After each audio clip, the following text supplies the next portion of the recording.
ingatlah bahwa tidak ada ibu yang sempurna gitu. Kita tidak perlu jadi ibu yang sempurna, kita cukup jadi ibu yang cukup baik aja, good enough aja itu udah cukup gitu. Hai Mam. Hai Fon. Thank you banget nih sebelumnya karena udah mau datang ke podcastnya kita. Kita hari ini pengen ngobrol-ngobrol aja, sharing-sharing aja karena aku yakin banget apapun sharing dari para moms di sini tuh pasti akan bermanfaat ya buat siapapun yang mendengar.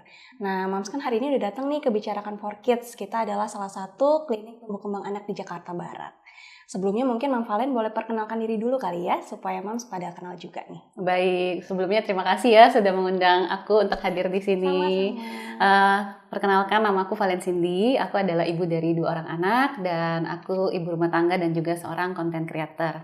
Aku punya 2 orang anak laki-laki, saat ini berumur 7 tahun dan 3 tahun. Dan aku dipercayakan oleh Tuhan untuk memiliki anak yang spesial untuk anak pertama aku dengan diagnosanya Autism Spectrum Disorder. Oke, Mam, thank you banget ya udah mau datang dan sharing. Nah, Sama-sama. mungkin kita bisa mulai dulu nih dari yang umum-umum dulu ya. Baik. Supaya para moms juga mungkin ngerti proses perjalanannya. Setelah menikah, Mam Valen, kalau boleh tahu dan boleh sharing juga nih perjalanan dari awal memutuskan untuk oke deh, siap nih mau punya anak dan mau menjadi seorang ibu tuh prosesnya bagaimana sih, Mam? Nah, kalau boleh jujur ya, kita itu sempat menunda untuk memiliki anak itu selama 1 tahun. Jadi jujur aku itu waktu menikah itu untuk memiliki anak itu masih ragu gitu. Karena waktu itu masih istilahnya dalam tanda kutip gila kerja banget ya gitu. Jadi masih pengen kerja, terus habis itu berpikir bahwa dengan kehadiran anak nantinya gimana ya dengan kerjaanku, pasti kan harus mengurusi anak dan sebagainya. Jadi saat itu kita memutuskan untuk menunda memiliki anak selama 1 tahun dan kemudian akhirnya setelah berdiskusi dan kita kemudian memutuskan untuk punya anak. Puji Tuhan memang waktu itu langsung dipercayakan oleh Tuhan untuk memiliki anak gitu. Jadi lumayan cukup panjang sih untuk sampai ke akhirnya memiliki anak. Oke, berarti sebenarnya ada proses persiapan diri sendiri dulu ya. Benar. Untuk akhirnya bisa mempercayakan diri untuk melepas beberapa peran nih. Benar. Yang sebelumnya mungkin juga dinikmati untuk dijalani. Iya, untuk memutuskan untuk ya udah sama-sama berkomitmen menjadi orang tua. Iya, seperti itu ya. Benar sekali. Oke. Mam, tadi kan Mam sempat bilang juga nih ya bahwa Gavin itu memang setelah didiagnosa mengalami Autism Spectrum Disorder. Benar. Nah, boleh share juga nggak nih Mam tentang proses jatuh bangunnya kan pasti ada ya. Dari awal misalnya Mam mulai khawatir tentang kondisi Gavin sampai akhirnya mendeteksi kondisi Gavin seperti itu. Oke, jadi waktu pertama kali aku mulai curiga ada masalah pada tumbuh kembangnya Gavin itu pada saat dia berusia 2 tahun lebih. Jadi aku waktu itu kan sempat diundang ke event gitu, ke acara gitu dan dia ikut. Sebelum-sebelumnya dia udah sering ikut aku ke acara gitu dan itu tidak ada masalah. Tapi tiba-tiba pada hari itu aku masih ingat banget kejadiannya itu di bulan Agustus 2019 gitu ya. Dan itu usia dia udah 2 tahun lebih lah, 2 tahun 6 bulan kalau nggak salah ya. Dan itu dia nggak mau turun, tiba-tiba itu dia nangis-nangis, terus ketakutan, benar-benar mukanya tuh menunjukkan bahwa dia tuh takut gitu. Nah itu aku udah mulai merasa aneh, kenapa ya dia kok nggak mau turun dan takut bertemu dengan orang. Dan saat itu juga setiap aku berbicara dengan orang lain nih, itu dia marah dan marahnya tuh benar-benar yang sampai tantrum. Seperti itu. Nah aku udah mulai curiga saat itu, tapi aku pikir ya oke, mungkin masih nggak apa-apa ya gitu. Kejadian selanjutnya sama, pada saat itu aku pergi ke event berbeda di bulan selanjutnya gitu ya. Dan sama kejadiannya juga dia nggak mau turun, nangis. Dan pada saat waktu itu sempat ada satu sesi foto-foto gitu, sesi foto bersama di mana semua mama-mama diundang ke stage gitu untuk berfoto bersama. Itu dia nangis dan pengen ikut gitu, benar-benar nangis. Dan sama pada saat aku ngobrol dengan orang lain itu dia marah juga. Nah dari situ aku udah merasa kenapa ya, padahal aku tahu bahwa stranger anxiety pada anak itu kan terjadi maksimal sampai usia 2 tahun. Sedangkan usia dia kan udah 2 tahun lebih ya. Kenapa nih anak gitu? Akhirnya aku memutuskan untuk mencoba berkonsultasi gitu, mencari bantuan dari klinik tumbuh kembang anak. Saat itu aku di tahun 2019, aku sempat berkonsultasi dengan 2 klinik tumbuh kembang anak. Cuma waktu itu aku kurang srek ya dengan apa yang disampaikan oleh mereka dan bagaimana gestur mereka menyampaikannya seperti itu. Tapi memang yang aku yakini adalah sepertinya dia punya masalah sensori karena masalah sensori itu yang disebutkan oleh mereka waktu itu. Jadi akhirnya aku pikir ya udah nggak apa-apa, aku coba tanganin sendiri dulu nih gitu karena memang kekurang tahuannya aku juga pada saat itu gitu. Terus dan kepercayaannya aku ya pada saat itu dengan klinik yang aku datangin pada saat itu gitu kan. Sampai akhirnya pandemi datang bulan Maret 2020 kita semua harus stay at home di rumah, nggak boleh kemana-mana kan ya. Dan di situ mulai terlihat ketakutannya itu menjadi seperti berlebihan. Jadi setiap ada dia mendengar suara langkah kaki orang di depan rumah, padahal pintunya ketutup loh, tapi setiap ada dengar suara motor atau suara mobil, dia akan lari dengan muka pucat ketakutan dan sembunyi. Jadi di rumahku itu ada sofa gitu, dia akan lari sembunyi di situ di bawah gitu, dengan muka pucat ketakutan. Dan yang kedua adalah dia tidak mau sama sekali diajak keluar rumah, bahkan menginjakkan kaki keluar pintu aja dia nggak mau. Kan selama pandemi kan ya kita harus jemur waktu itu ya, jemur matahari dan sebagainya, itu dia nggak mau sama sekali. Nah dari situ aku udah ngerasain bahwa ini sepertinya ada something wrong ya gitu. Akhirnya aku ngobrol sama suami, aku bilang yang aku ingat banget adalah aku ngomongnya gini, kita memang nggak boleh terlalu khawatir, nggak boleh over worried lah ya gitu sama anak. Tapi kita juga nggak boleh denial gitu bahwa ada sesuatu nih yang terjadi pada dia. Jadi mungkin ini udah saatnya untuk kita cari bantuan kembali gitu. Akhirnya setelah searching sana sini, ngobrol sama teman, tanya sana sini, aku menemukan satu lagi klinik. Terus akhirnya waktu itu ngobrol dan diputuskan untuk terapi dan kemudian mendapatkan diagnosa dari situ. Gitu. Jadi cukup panjang juga. Cukup panjang ya. Sempat ada kurang nyaman juga sama beberapa klinik juga sampai akhirnya menemukan yang pas seperti itu. Itu berarti Gavin didiagnosa pada saat usia berapa tuh? Pada saat usia 4 tahun, itu di bulan November 2020. Oke, berarti memang setelah itu langsung memutuskan untuk melanjutkan dengan penanganan terapi. Benar. Pastikan nggak mudah ya awalnya pas tahu diagnosanya, kemudian udah ke beberapa profesional juga dan mereka mengungkapkan hal yang sama gitu ya.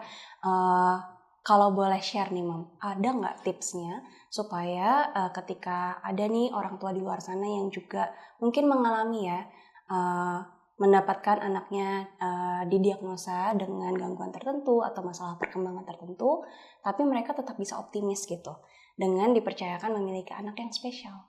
Ya benar, masalah nggak mudah itu pasti ya, apalagi waktu pertama kali mendengar kata diagnosanya autism spectrum disorder itu aku masih blank banget. Dan waktu itu aku mendapatkan diagnosanya via online karena masih pandemi dan aku waktu itu masih mengurusi adiknya kan yang masih kecil. Jadi waktu itu Gavin dan suami aku ke klinik untuk terapi.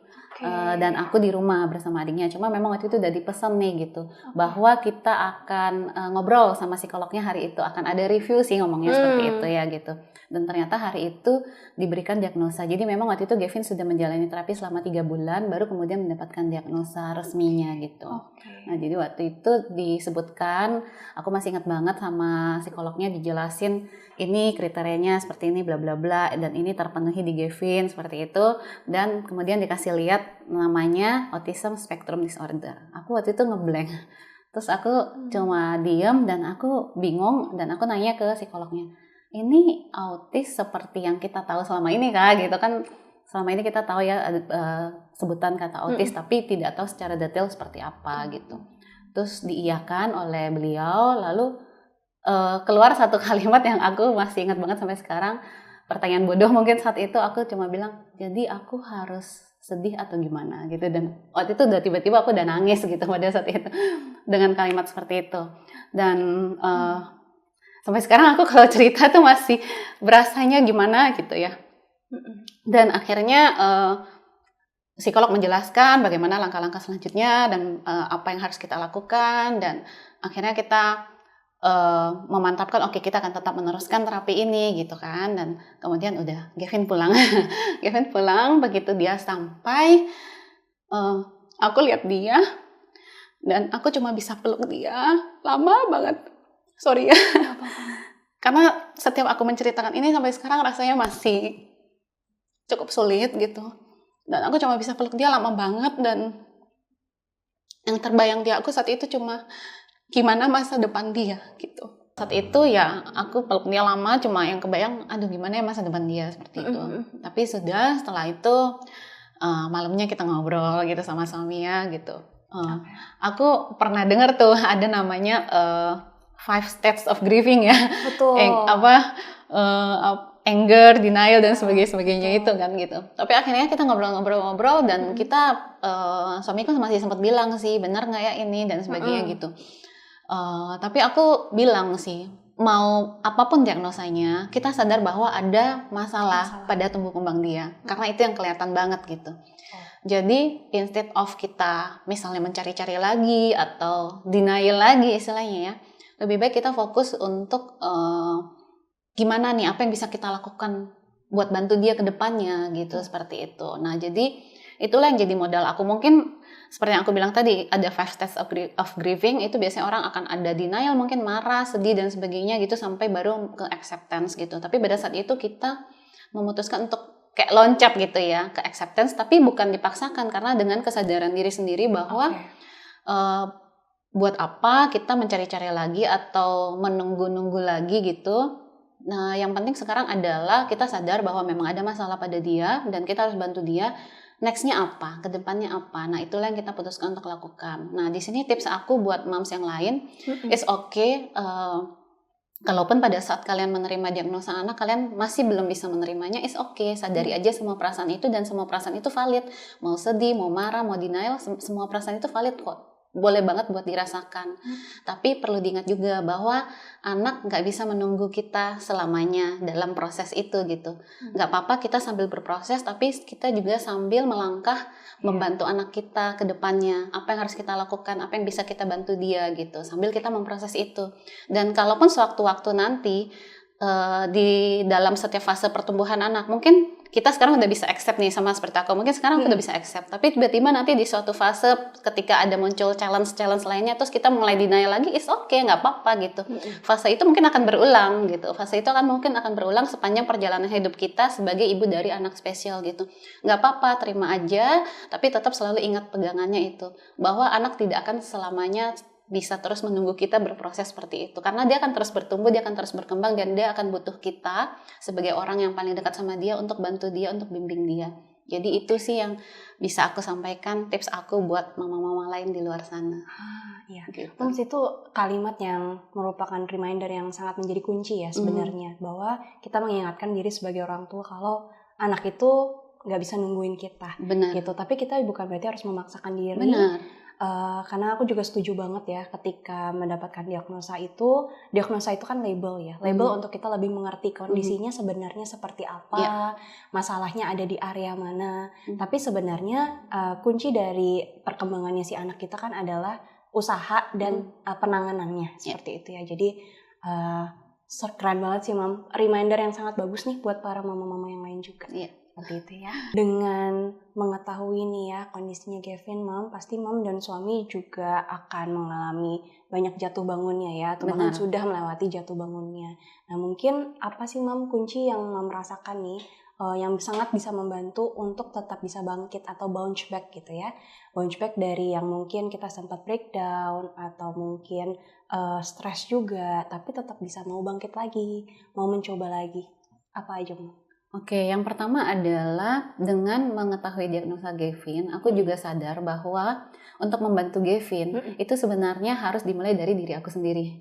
Gitu. Jadi aku sadar bahwa kita tidak bisa membantu orang lain kalau kita belum membantu diri kita sendiri. Sama kayak sering dikasih tahu ya, kalau di pesawat kan ada ini tabung oksigen, kita harus pakai dulu sebelum kita menolong anak kita. Nah, di situ aku sadar bahwa sebenarnya aku ada isu-isu atau masalah kesehatan mental yang sebenarnya masih belum diselesaikan gitu. Dimana sebelumnya aku sadar dan aku pernah mencoba untuk berkonsultasi dan sebagainya, tapi habis itu terhenti lagi gitu. Nah, tapi setelah dengan menerima diagnosa Gavin, karena aku memutuskan oke, aku ingin membantu dia dengan segala yang aku bisa, aku harus belajar lebih banyak lagi, tapi sebelumnya aku harus bantu diri aku sendiri. Akhirnya di tahun 2021 aku memutuskan untuk memulai perjalanan healing aku gitu. Dengan cara aku mulai belajar berbagai hal tentang mindfulness, meditasi, aku mulai konseling secara rutin juga dengan psikolog. Nah, terus aku juga belajar journaling seperti itu. Nah, jadi dengan mulai perjalanan healing aku merasa itu jadi modal yang utama sih buat aku untuk kemudian bisa membersamai Gavin dengan berbagai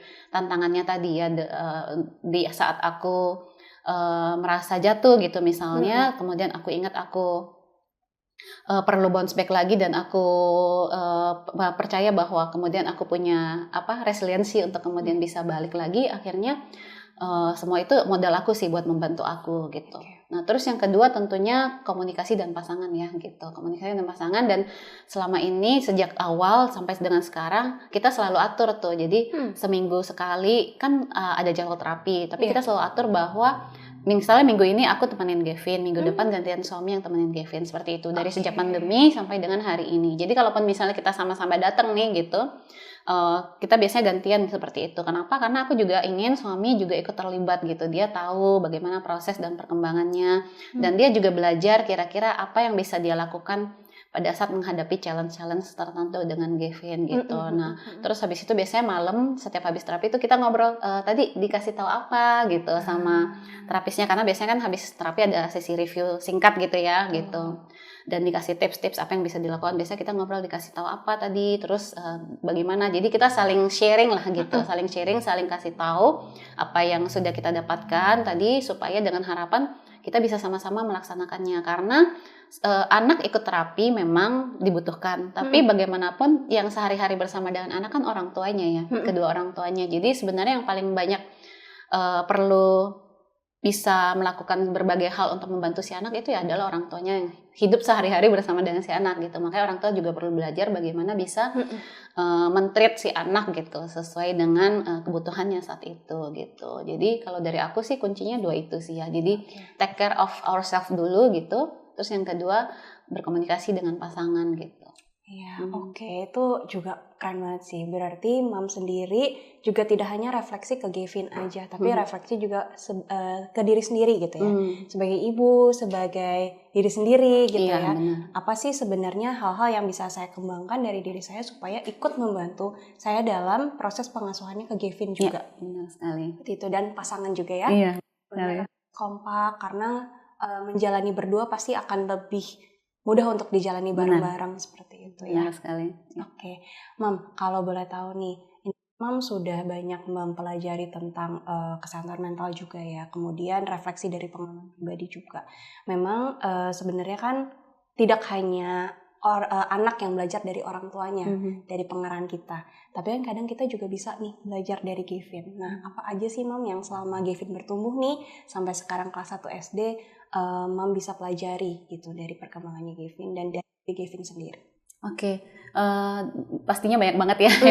Jadi saya malah lebih sih sebenarnya bukan anak sepertinya yang belajar dari orang tuanya, tapi malah saya yang banyak belajar dari anaknya. Jadi sejak anak lahir, sejak punya Gavin, terus kemudian sekarang anak kedua ada Declan juga, saya banyak belajar dari mereka.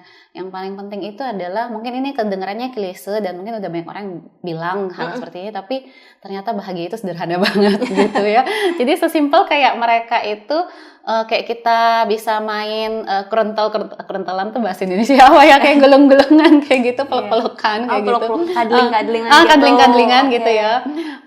Sesimpel seperti itu. Terus habis itu tiduran di tempat tidur terus ataupun sambil baca buku aja tuh itu udah bisa bikin mereka happy banget gitu. Dan terutama untuk aku yang punya masalah kesehatan mental di mana sulit banget kayak istilahnya menemukan apa ya yang benar-benar bisa bikin aku bahagia gitu. Tapi aku melihat dari anak-anakku ternyata simple banget loh gitu untuk merasa bahagia gitu.